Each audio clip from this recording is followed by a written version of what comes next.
মুর্শিদাবাদকে ইস্যুতে যখন গোটা বাংলাকে উত্তপ্ত করে রাজনৈতিক স্বার্থ সিদ্ধির নোংরা খেলায় মত্ত একটি শ্রেণী, ঠিক তখনই সম্প্রীতির উজ্জ্বল নিদর্শন দেখা গেল পাশের জেলা নদিয়ায়।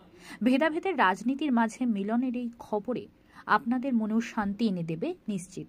মুমূর্ষু এক হিন্দু পরিবারের পাশে দাঁড়ালেন সীমান্তবর্তী চাপড়ার সংখ্যালঘু নেতা জেবের শেখ।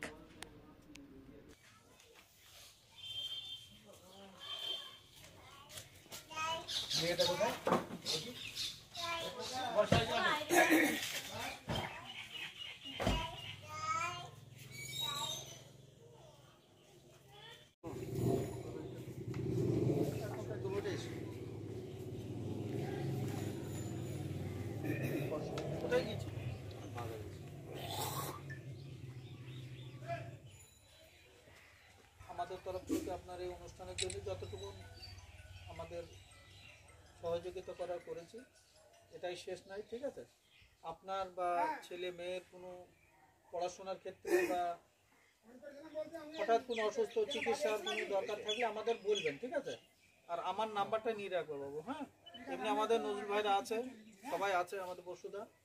তারপরেও দেখা যাচ্ছে আমার নাম্বারটাও নিয়ে রাখবেন। কোনো অসুবিধা কোনো দিন কোনো কিছু হলে আমাকে বলবেন। আমি যতটুকুন পারবো আপনাদের পাশে আমি থাকবো। এটা আজ থেকে নয়, আমার মানে রাজনীতির জীবনে আমি মানুষ হিসাবে আমার একটা নেশা, যে সর্বধর্মের মানুষকে নিয়ে আমার চলার এবং সবার পাশে থাকার।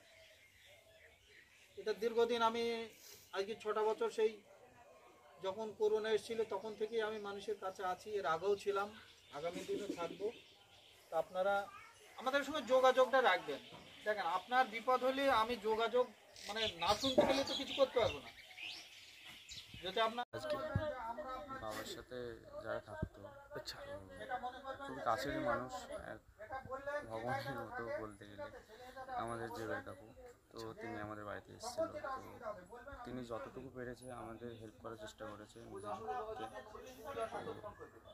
আশা করি হয়তো তিনি আমাদের পাশে থাকবে। এতদিন থেকে গেছে, বাবা অসুস্থ ছিল অনেকদিন। কবে মারা গেছে? মারা গেছে কাল, আজকে আমাদের কামান প্রায় হয়তো 3 তারিখে মারা গেছে। তো এতদিন হয়ে গেল যে মুসলিম সব একসাথে মিলেমিশেই থাকুক। তিনি সবারই পাশে আছেন, যে আমি হিন্দু বা মুসলিম বলে কোনো মান-বিচার নেই তার কাছে, সবার পাশে থাকেন তিনি। তো আপনার নাম কি? আমার নাম শুভম প্রামাণিক। আপনার বাবার নাম? বরুণ প্রামাণিক। এটা সম্প্রীতির বার্তা। কারণ আমরা যে রাজ্যে বাস করি, আমাদের মুখ্যমন্ত্রী মমতা ব্যানার্জি, তেনার যা শিক্ষা মানুষ মানুষের জন্য।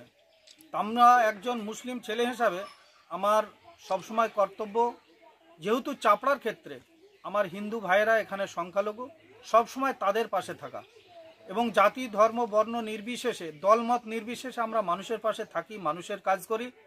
এটাই হচ্ছে আমার দায়িত্ব, কর্তব্য, এটা আমি মনে করি। মানুষকে এতে থেকে একটা বার্তা দিতে চাই যে আমরা সর্বধর্মের মানুষ। আমরা বাংলাতে আগে যেরকম একসঙ্গে ছিলাম, আছি, আগামী দিন থাকব।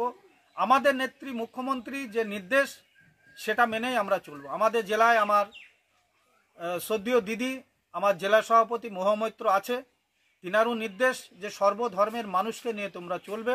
আমরা ঠিক সেই জায়গায় দাঁড়িয়ে আজকে সারা ভারতবর্ষ জুড়ে যেভাবে বিজেপি রাজনৈতিকভাবে ভোটের স্বার্থে জাতিভেদ করে তারা ভোট নেওয়ার চেষ্টা করছে, আমরা তার বিপক্ষে।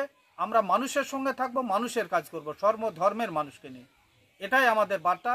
এবং আপনারা আপনাদের সংবাদ মাধ্যম দিয়ে আপনারা সমস্ত মানুষকে এটাই বোঝান যে যাতে সর্বধর্মের মানুষ আমরা বসবাস করতে পারি এবং একসঙ্গে থাকতে পারি। আমরা যেভাবে আগে ছিলাম এখনও সেইভাবে যেন আমরা থাকতে পারি।